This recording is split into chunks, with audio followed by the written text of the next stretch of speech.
It's Tuesday, December 23rd, and we're delighted to have you back on our weekly Tuesday night video chat. Thrilled. It is Christmas Eve. So if you've waited until today to do your Christmas shopping, you're in probably a relative panic. And you deserve it. And you probably shouldn't be here. It's pretty last minute. So let's start in on the letters that have been sent to me. And if you do have a question in the middle, so go ahead and send it to me. And we'll see if we can get to those. In our last chat, or possibly the one before, I'm not sure, I read a letter from a man who said that his girlfriend, whom I renamed Susie, and I can't recall what her real name is, broke up with him because of, in his words, how I treated her, because I wasn't comfortable with me being me. And he talked a little bit about his insecurities and frustrations, but it was all very vague. And so it was very difficult for me to help him specifically. And I told him that. So he wrote back, and he said this. He said, I have a problem with being a perfectionist. I expect myself to be the best at everything, you name it. School, work, music, sports, everything. I also expect to be the best at whatever I'm interested in with limited effort, which I realize is irrational and lazy. When success is not immediate, I tend to get frustrated and give up or take that frustration out on those around me, including my girlfriend. And remember, he said that his girlfriend had left him. If work would anger me, I would come home and complain and ignore her attempts at ignore her attempts at comfort. If my hockey team or he was a coach of a JV hockey team, played poorly, I would leave the ice and be angry for a long time afterward. Or even if the team I was watching on television wasn't winning, I would get irritated and distance myself from her and everyone else. I realize now I was being completely irrational and no one wants to be around me when I'm like that. I can see now that my priorities were out of whack. So see, now, in the first letter, you were telling me nothing. Now you're getting somewhere. So you're describing yourself as somebody who is empty and alone and who is pushed over the edge by nothing. I mean, here you're describing getting angry and withdrawing and taking your anger out on your girlfriend when the team that you're watching on television, of all things, is not winning. I mean, that's really going over the edge for nothing. I mean, when your television team is losing, good heavens. And you describe perfectionism. Perfectionism is just a need to control things in an empty world or in an empty life. People have to have things perfect because they're empty and afraid and they have to control stuff. So your life is just filled with emptiness and fear. And then she finally said, I've had it. Nobody wants to be in a relationship with somebody who's that empty and afraid and controlling. Then you continue. Throughout our relationship, I also hid from Susie what I wanted. She would tell me that she was looking forward to settling down and being a mother. And I, in fact, wanted the same thing. But I repeatedly said that instead I wanted more experiences in life, like travel and so on. It was a lie, and I regret ever saying it. Sure, I wanted to travel and do other things, but not as much as I wanted to be happy and have someone to share my life with. I'm not sure why I lied about it. And what I'm telling you is, yes, you do know why you lied about it. If we've never known anything but imitation love, if we've never known real love, imitation love is the only thing that we know. So all we've known is excitement and pleasure. And when somebody talks to us about settling down and having a family and being only with them, with only one person, then what they're doing is talking about choking off our potentially limitless supply of imitation love. And wow, I mean, that's frightening. That's why you said that you wanted more experiences. What you were saying to her is, hey, honey, I don't want to settle down with you. I want to keep having these great experiences with imitation love. And you were not lying.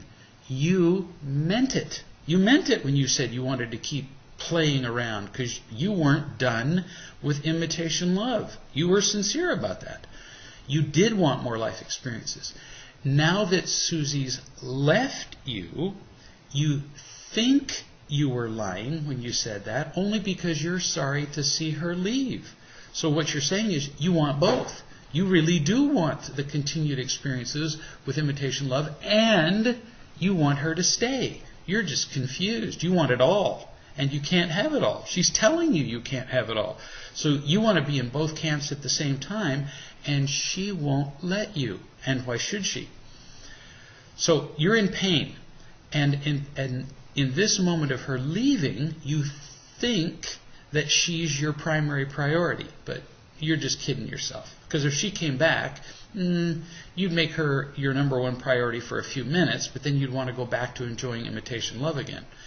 So you're just confused.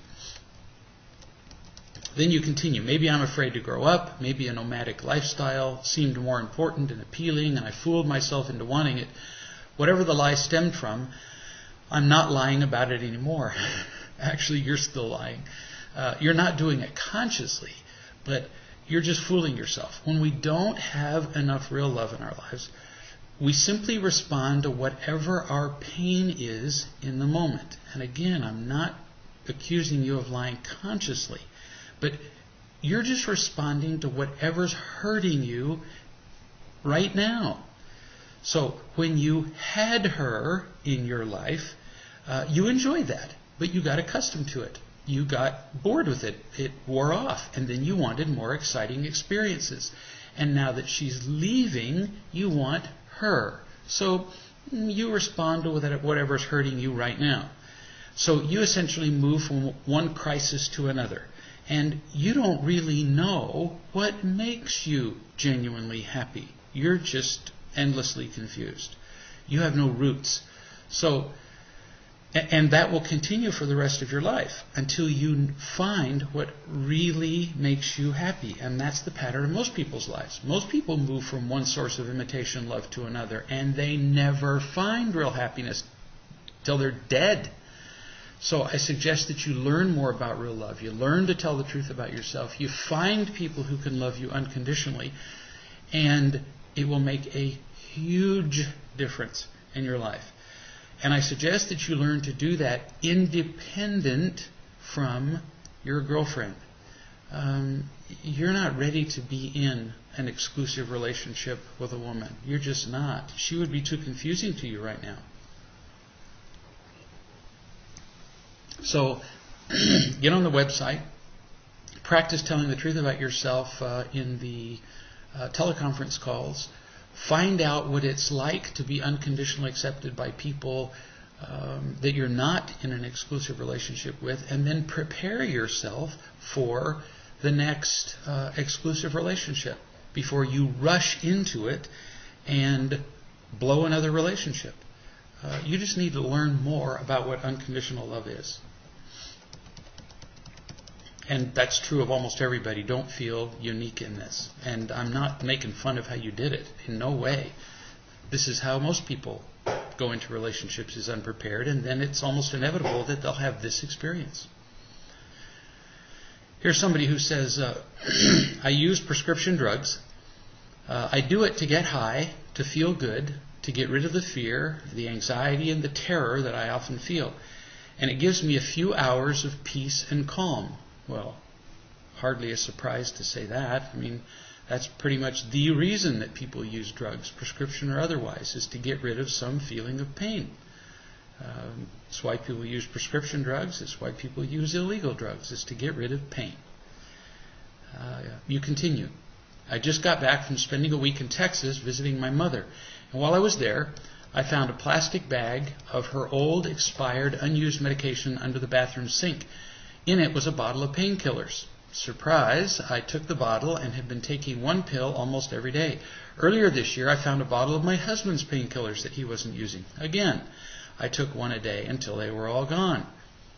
I understand. I was a drug addict for years and years, and that's why I took the drugs.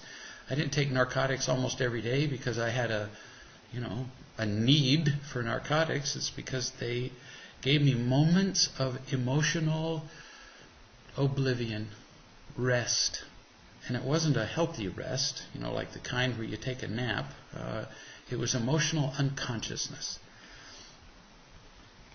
And you're probably a bit ashamed of your behavior, which is understandable, but it's more productive to just understand your behavior. It's about the pain. And the more you understand it and can talk about it and feel loved while you talk about your behavior, the less inclined you'll be to repeat it. You continue. All this year, my doctor prescribed painkillers for tooth pain until I could get an appointment with the dentist for a root canal. Same story. After the tooth pain was resolved, I kept taking one pill a day until they were all gone. In my younger days, I took lots of painkillers, tranquilizers, sleeping pills, recreationally. Again, it's the same story. I don't actively seek out the drugs. If I have them or if they cross my path, I use them. If I don't have them, then I get along fine without them and I don't even think about them. But I love the feeling I get from these drugs. If I had an endless supply for the rest of my life, I think I'd take them every day. So, it's obvious that you have found other ways of dealing with life. And you use those other ways. You don't go into what those other ways are, but obviously you haven't found enough other ways to get rid of the pain. So the pain is right there under the surface in your life. And there's enough pain that when you find the pills, you go right back to using the pills to get rid of the pain. So what's the solution? You be aware of the fact that your pain is still there. You still feel empty. You still feel alone. You still feel afraid. And it's something you need to talk about. You need to talk to friends and say, I still must have quite a bit of this pain. Or I wouldn't be having this ever-present, dormant need to use these pain pills. Because if I come across a bottle, poof, I use them. So talk about what underlies that. Talk about what you're afraid of. I'm afraid of being alone. I'm afraid of not being loved. I don't feel entirely loved. I feel afraid of people not liking me. Talk about your fears with your friends. My guess is that you don't connect with people very regularly and that you don't feel very unconditionally accepted. I'm guessing that my bet's not very far off. And if you were to talk to people about that regularly and feel unconditionally loved enough by them, gradually your emptiness would go away such that eventually, when you came across a bottle of pills, you'd say, I don't really need to do this. And you'd hand the bottle of pills to somebody else. So for now, just be aware of it, talk about it, get what you need.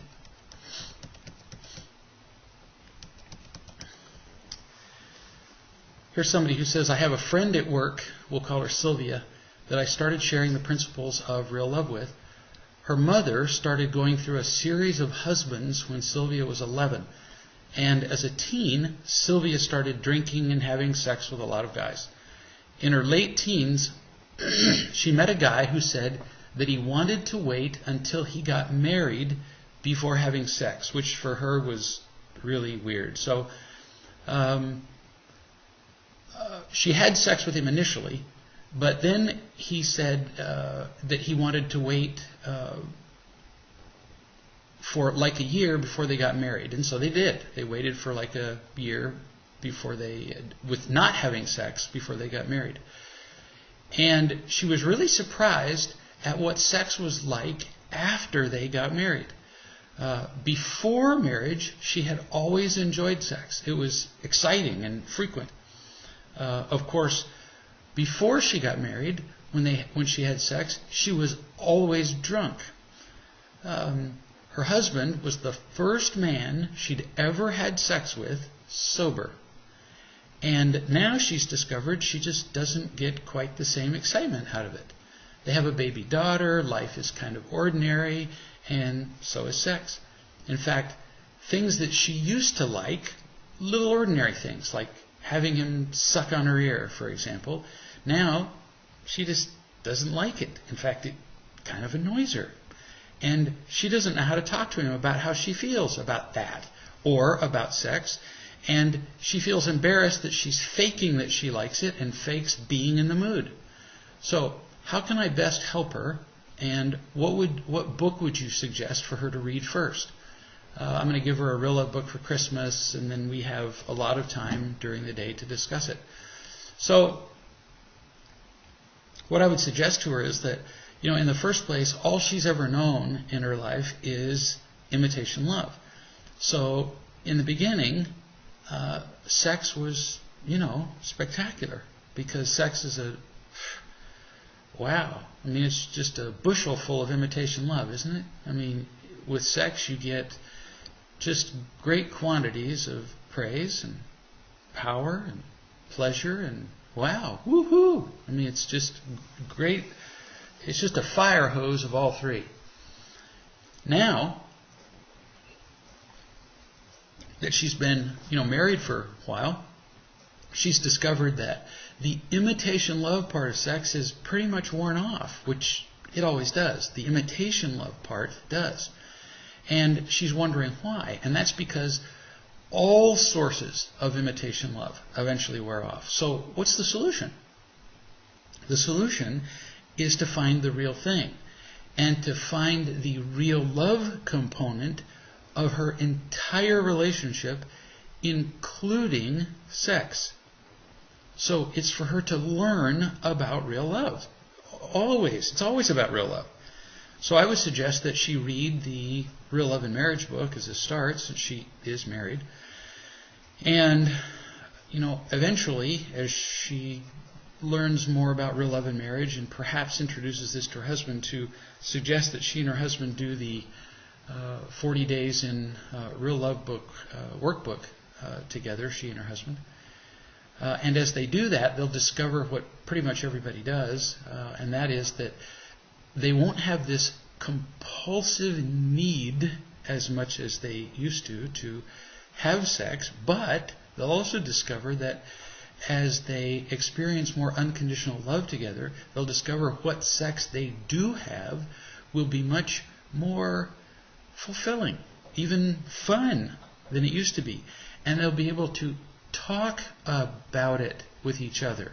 There's a whole chapter in the Real Love and Marriage book just about sex and how to talk to each other about what they like, what they enjoy, and to be able to talk about it in a really very straightforward, loving way with each other so that they can discover what they like and what they'd like to give and what would be unconditionally giving and loving and sharing and, man, what would be fun, as opposed to a burden and faking it. And does that sound enjoyable? Does that sound loving? Not too. And then you continued. She asked me several times what she can do so her daughter does not do the same things she did. Mind you, they have a baby daughter, so it might be a little too soon to be worried about that. And how much information about her mistakes is too much information when her daughter gets older. I wouldn't be worried at this point about what would be too much information to tell her daughter when she doesn't even know anything about real love at this point. I really wouldn't. But for other people who are listening, learn a whole lot more about real love first. And then, as you become more versed in the principles of unconditional love, you'll discover that as you teach the principles of real love to your children, and as you communicate with them what unconditional loving is and how to rule their lives or guide their lives according to the principles of unconditional love, which will simply make them happy, your children will be thrilled to listen to you as you teach them guiding principles, just because they can see that you're happy. If you're happy, they'll be tickled to have you teach them the principles that made you happy. Do you get that?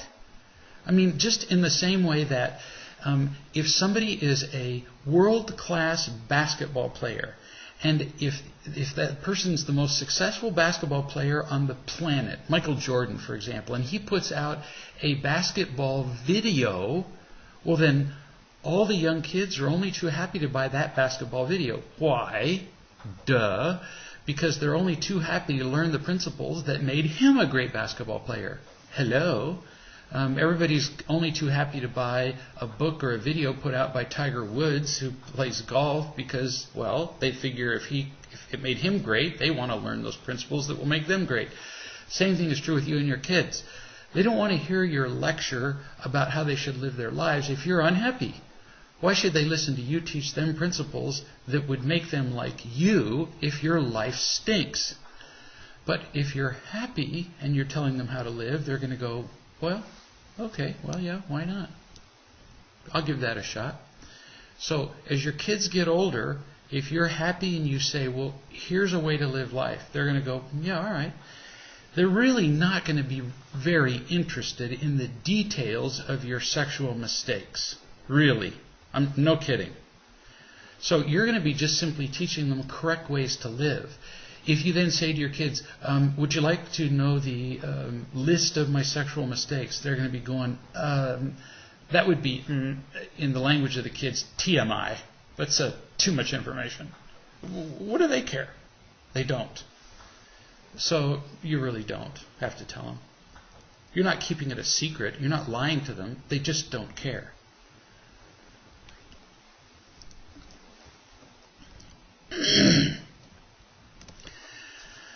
Here's somebody who writes,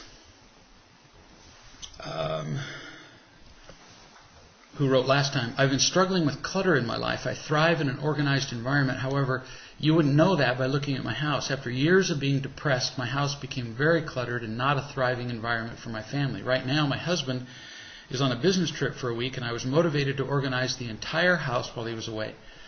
I've planned for different friends to come in at different times to help me. It's been amazing, and we've gotten rid of over 500 pounds of junk in the last 6 days.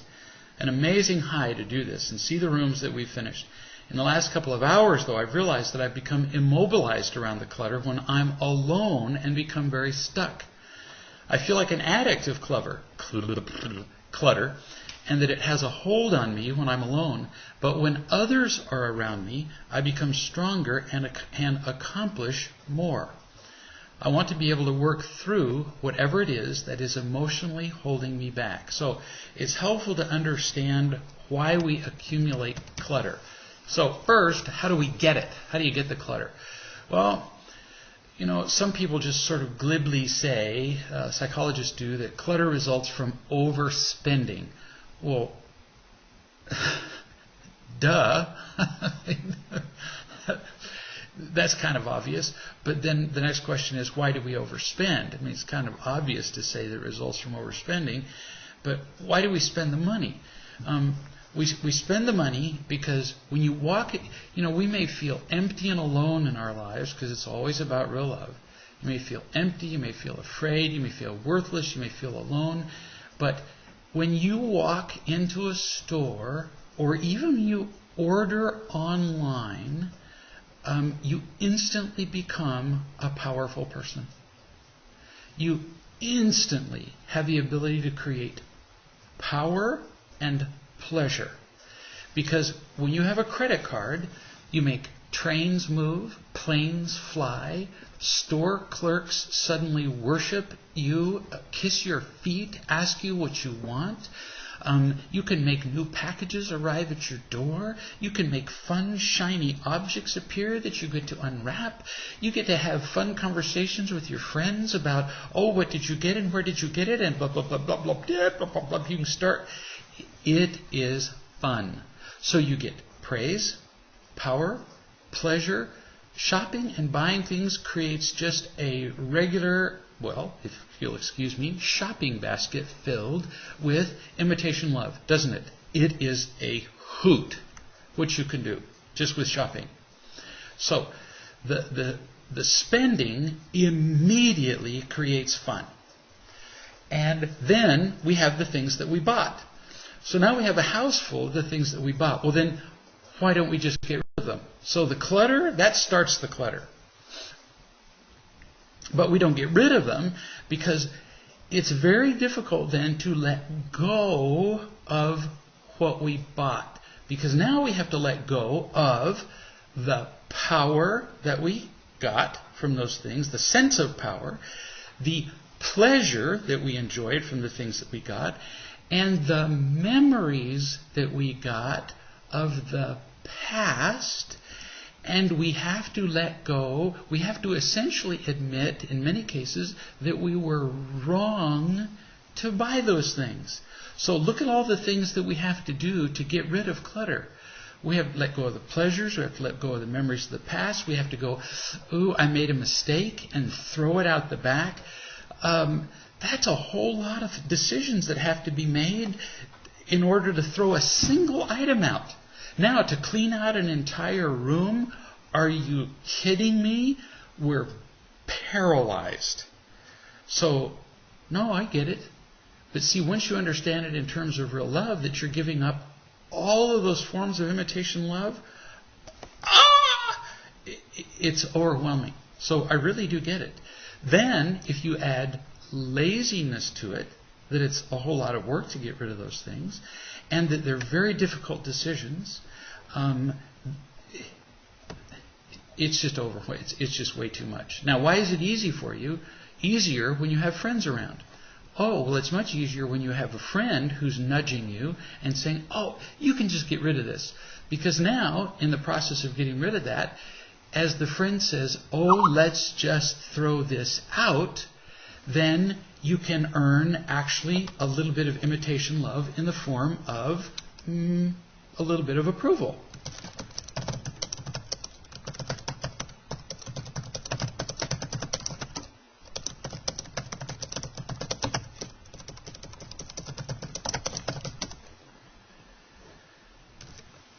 So you're giving up a little bit of imitation love, but you're actually getting some. And your friends give you the, shall we say, group courage to continue doing what you know that you really need to do. So kind of a hoot, huh? That you there's a little exchange of imitation love there as you throw out some of the imitation love. You get some back as you're losing some. It's kind of a hoot.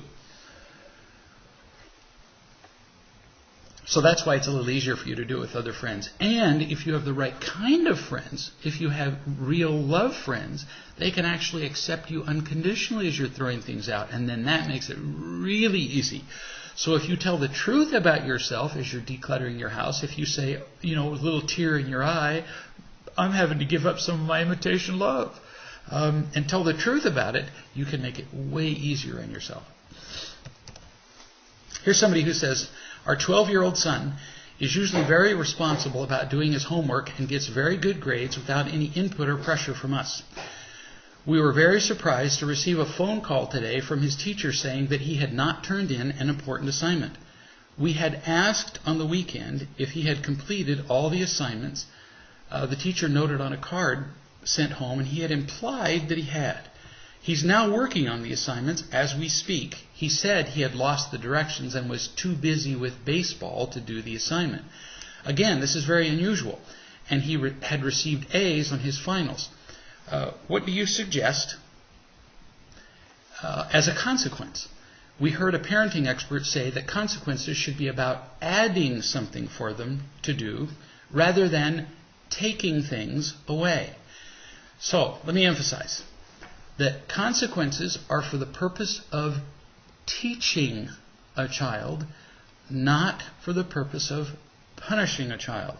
So, like you just said, this child is usually very responsible. So if the child is usually responsible, and this is an exception to the rule, if this is an unusual thing, then does the child really need to be taught anything? Probably not. Then does he need a consequence?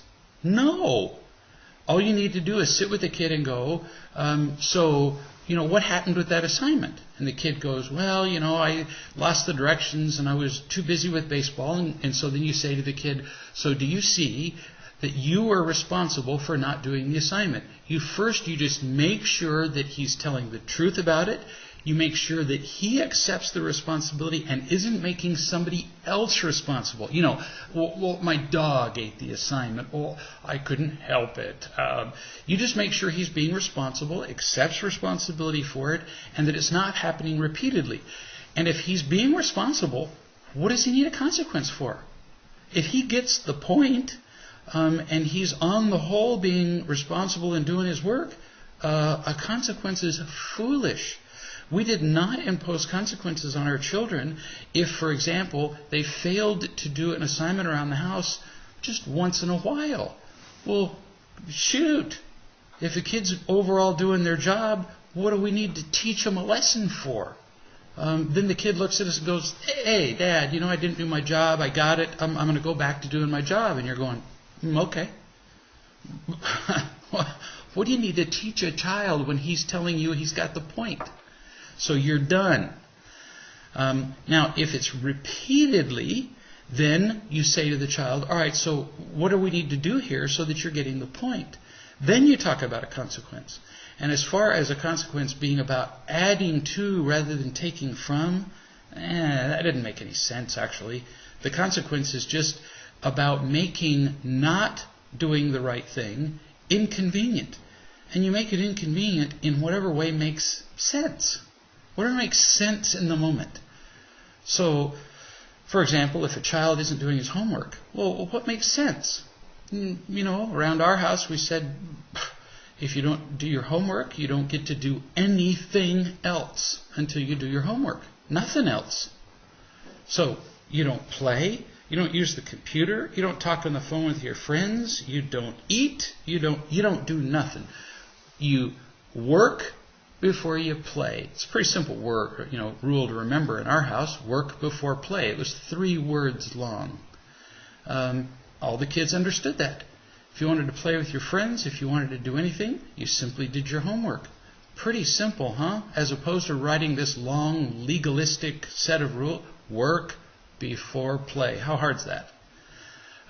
If they consistently violated that, then we would say, you want to make this hard?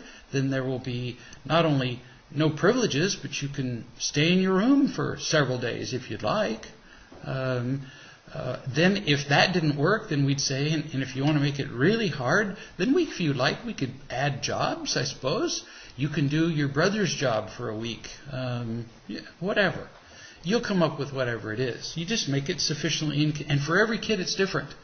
Whatever a kid hates most, do that.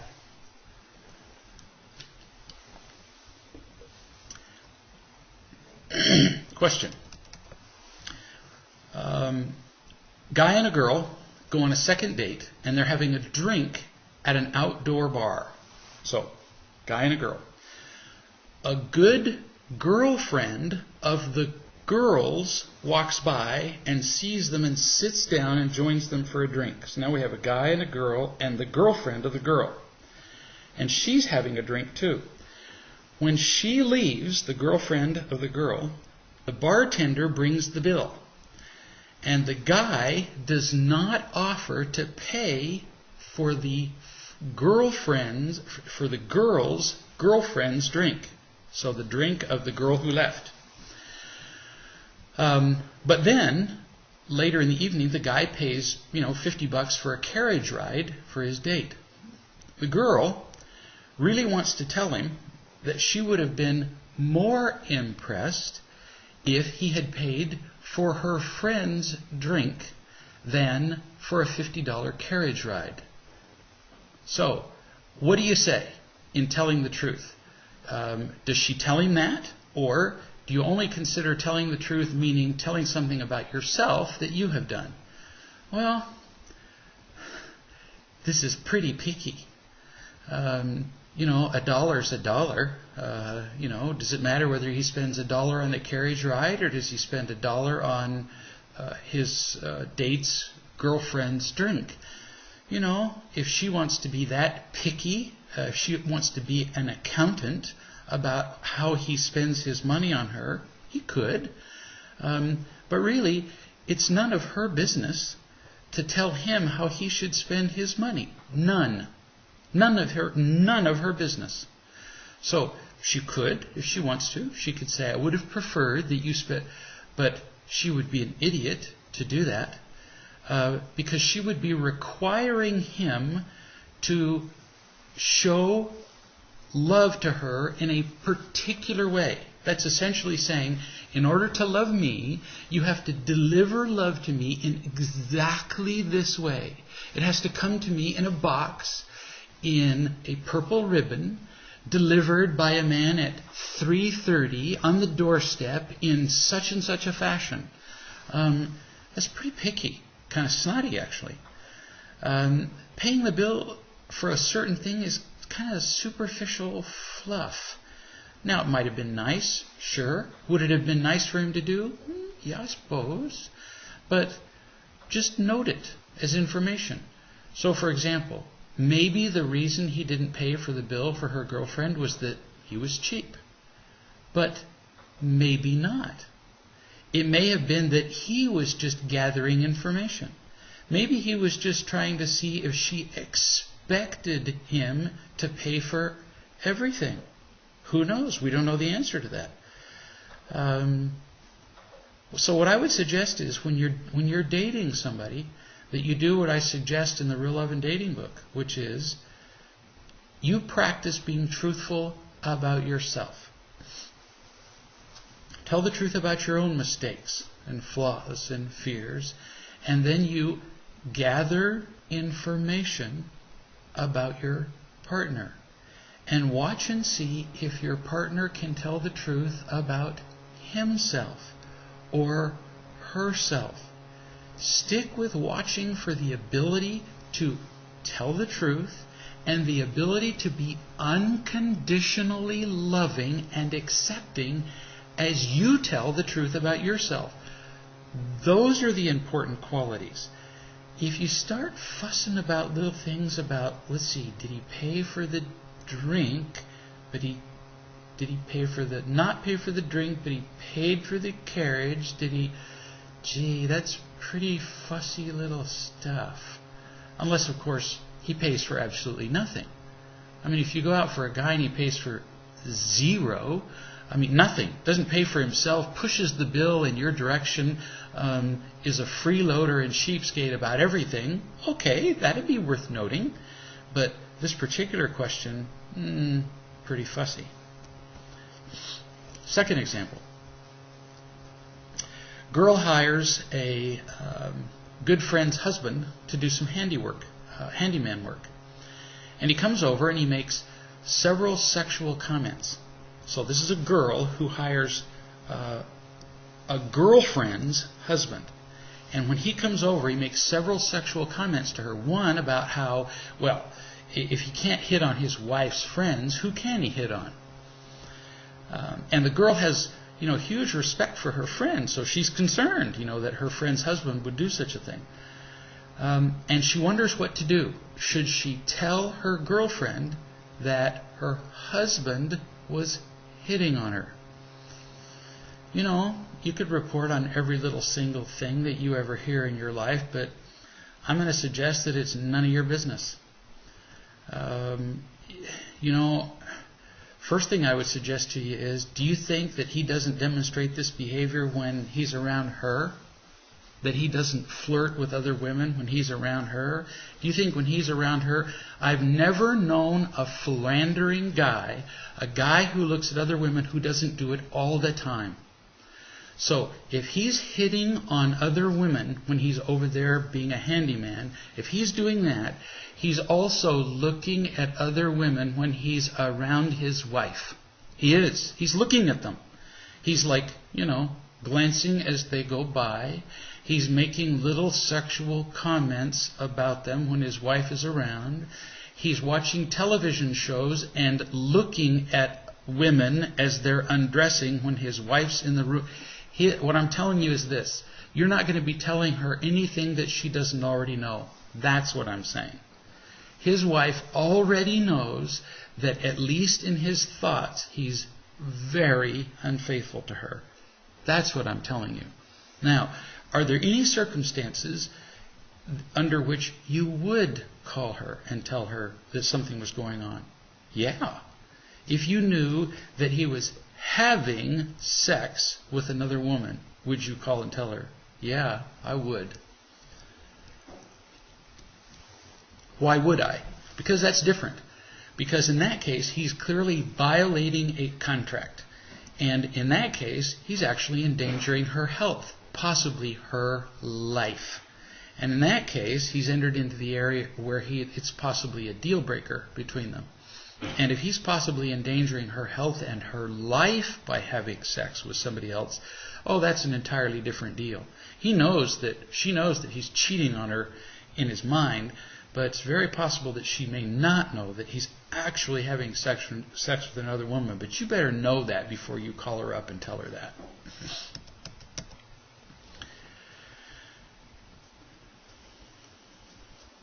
Here's somebody who writes and says,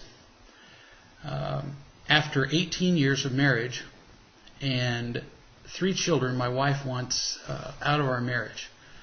She's gone back to school and graduates in June of 2009. She feels that I've emotionally neglected her, although I've never abused or cheated on her. She wants a 3-month separation to see if this is what she really wants. I do not want to get a divorce, but realize I cannot force her to stay. Beginning after Christmas, she'll spend 3 days at our house with our children, and I'll spend 4 days there with them per week on our off days. And then on our off days, she and I, will stay with relatives. It's a little confusing, but it makes sense to him. She's refused any type of marriage counseling and doesn't even want to see or talk to me. She feels like I'm smothering her and says that she needs her space. I've moved to the basement where we have an outside entrance, and they've tried to give her the space she needs. I don't know what to do. How do I apply real love when she wants no contact? Now, I want you to notice the language that you've used. This is pretty important stuff. You said, she feels that I have emotionally neglected her. Notice, you didn't say you had. You said she feels that I have. So far, you're taking no responsibility at all for doing that. No, you're just detached from it. You're saying she claims I've emotionally neglected her, but I really haven't. Then you say, although I have never abused or cheated on her. So you're trying to take credit for being a good husband, as though not abusing her or cheating her was somehow making you a good person. Now, as I say this, mind you, I'm not criticizing you. I'm just pointing out the attitude you're taking so that you can see how it comes across to her. This is what I'm trying to get you to see. I'm not criticizing you, nor making fun of you. I want you to see how it comes across. And you're acting shocked that she would walk out on you, because here you are self-righteously saying, I've never abused her or cheated on her. How could she possibly do this to me? So again, so far you're taking zero responsibility. Next you say, I don't want to get a divorce, but I realize I can't force her to stay. Again, you're claiming to be the stable one. She wants to get a divorce, but of course you don't. Again, you're claiming to be the good one. And then you're also claiming to be gracious and not trying to force her to stay, which is actually kind of obvious. How would you force her to stay other than handcuffing her to the bed? Then you say she has refused any type of marriage counseling and does not want to see or talk to me. Again, you're claiming to be the victimized one here, but something is wrong here. Here she is leaving you, and you're not addressing what is wrong here at all.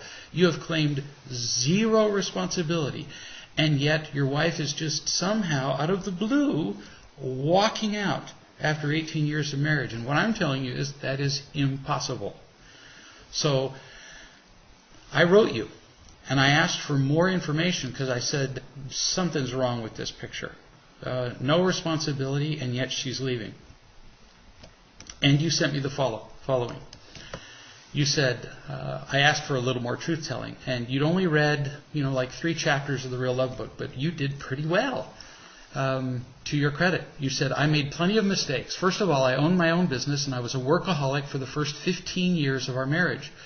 She would stop by to see me at my jobs, and I was all business and showed her little affection while I was working. She came from a broken home where her parents divorced when she was 4 years old and would wait on her front porch for her dad to show up for visitation, and he wouldn't come. Then, to make matters worse, she would tell her mom she loved her, and her mom would then say, "Prove it." So, horrifying picture.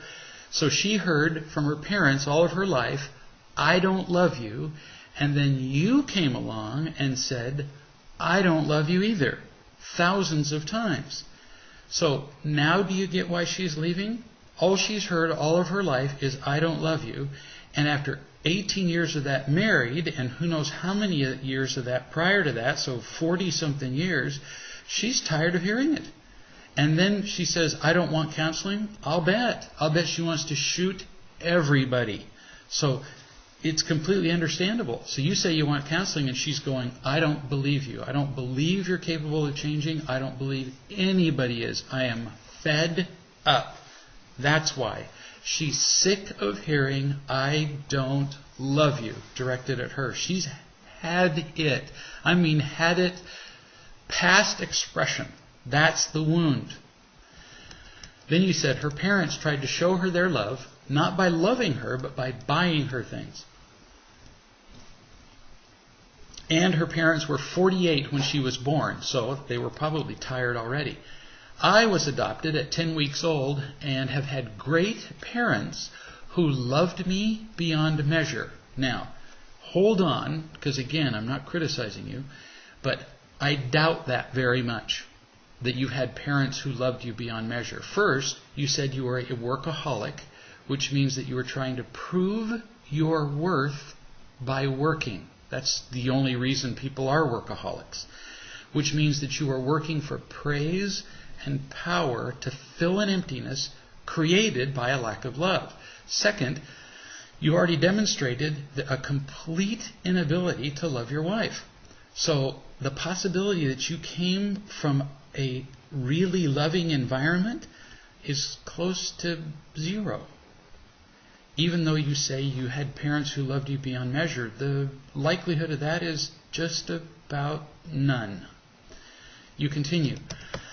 Both my wife and I came from a church background of legalism, where the only way to be accepted was to obey a bunch of crazy rules, parenthesis, your words, conditional love, being imposed as God's law when it was really only man's rule. So you just confirmed what I just said, that it was not a home filled with love. You came from a home where you did a whole lot to earn approval that you got if you kept the rules, if you did the right thing.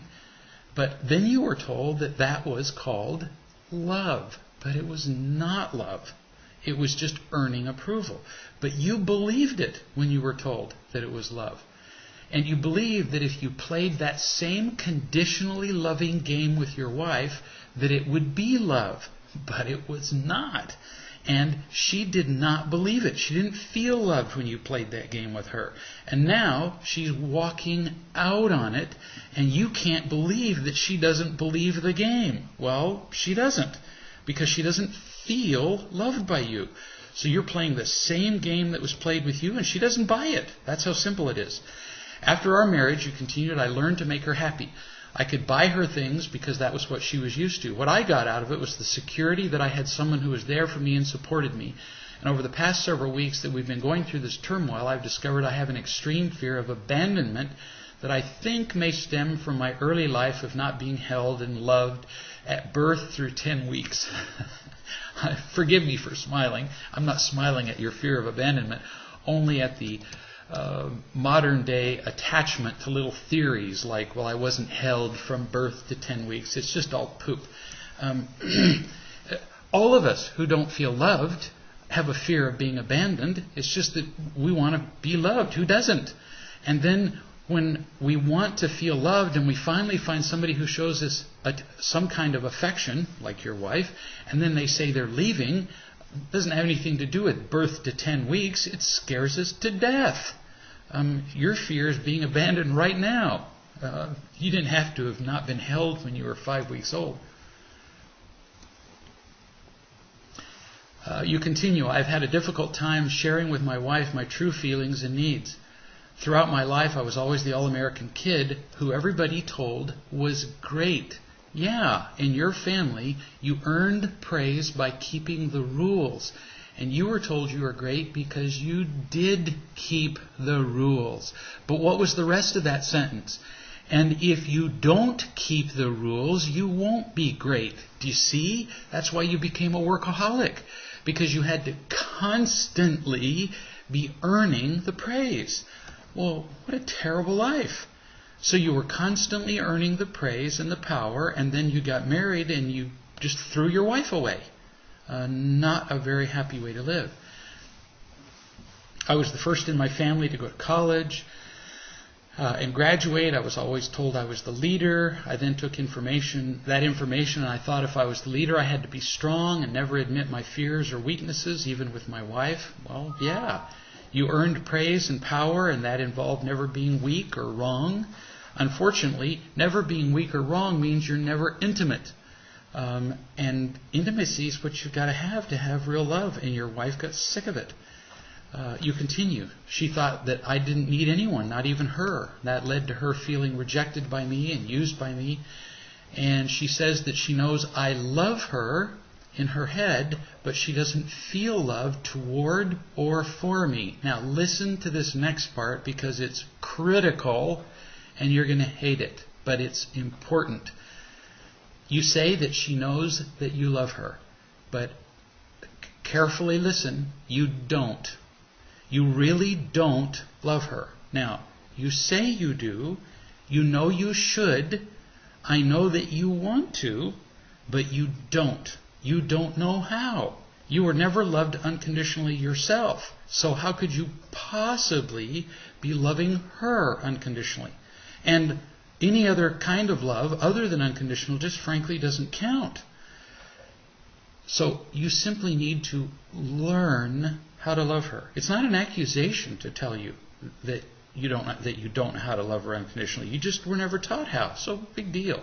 Notice there's no accusation about it. It's not like you should have. It's not like shame on you. You didn't learn. You were never shown how. But it's a huge problem because it's the thing missing in your marriage. Then you said, I asked her why she would not go to counseling, and she says, because for it to work, I have to become vulnerable. Now listen to what you say next. And she says, and I cannot do that anymore. And she says, because for it to work, I have to become vulnerable, and I cannot do it anymore. Yeah. Neither of you knows how to become vulnerable. Neither of you wants to experience any more pain in your life. But in order for your relationship to change, that's exactly what has to happen. But you'll be able to do it if you can do it in an unconditionally loving environment. And you can do that. You really can. And if you want to, you can write to me. Write to me at greg@reallove.com. And you can learn about how to do this. Or you can do it by going to the conference calls there on the website. You can do it by reading the Real Love book and doing the 40-day workbook together. There are a million different ways of doing it. But the worst thing to do at this point is having discovered a way to change all this and walking out and quitting at this point. She says that I will do it on my own and I don't need anybody. I'm 41, she's 39. She's admitted she's in a real life crisis. She goes on, and you said things are just miserable, essentially. So what I suggest you do at this point, because she's pretty much given up, is that you do a little bit more reading in the Real Love book so that you at least get the language down. Or in the Real Love and Marriage book. And then you talk to her and you say, because right now she doesn't want to do counseling because she doesn't believe you. All you've done is hurt her. Don't say, I love you. Don't do that. Because when you say, I love you, she hears the words and inside she's going, I don't believe it. Because your words don't match the way you behave. Do you see? It's a lie. She needs to hear the truth from you. So what is going to make much more difference is if you say to her, do you know, I realize now that I've completely screwed up our marriage. The truth is, I've been telling you I love you, when the real truth is, I've never known how. I've never even known what unconditional love is. What you've needed from me all these years was for me to unconditionally accept and love you.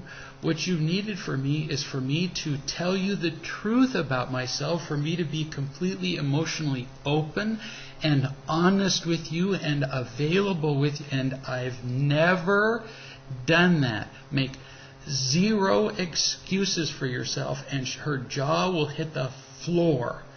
And then tell her, all I can promise you is this, is that I'm willing to learn. You tell her that. I'm willing to start over and willing to learn how to love you, as stupid as I am. And all I'm asking of you is, are you willing to stay with me for a little longer while I learn? And if you're willing, I have some principles here that are teaching me just how stupid I've been. And if you'd like, I can share with you some of these principles so you can see what's caused me to wake up. And if she'd like, you can introduce her to me or to some of the people on the internet or on the website or whatever, and show her what you're learning about unconditional love so that you can create just that first little ray of hope in her life so that she doesn't give up. And then you can begin the process of healing. I can introduce you to a real love coach, which is what I'd really recommend that you do, so that the two of you can begin to be coached through the healing process, because she needs to just have an inkling that things can change with you. And that will only happen as you begin to really tell the truth about yourself with her. But if you will, there really is a possibility. And here we are 2 days before Christmas. Gee, what a Christmas present would that be to her, huh? To start off with that and begin the new year with the truth and the possibility of real love in your life. Woohoo, huh? So, this is a good lesson in here for all of us, huh? It can really get terrible, and I've seen marriages actually way worse than yours. Go from this point to the beginning of truth-telling, to acceptance, to just enormous blossoming. And this is good for all of us. It's not complicated. It's really the same step over and over again. We tell the truth about ourselves. We create the opportunity for people to unconditionally love us. As we feel more loved, we share that love with others, and it just exponentially multiplies as we share it with those around us. So I look forward to seeing you a week from today, which would be 2 days before New Year's. And between now and then, have a very Merry Christmas, and remember that it's always about real love. We'll see you then.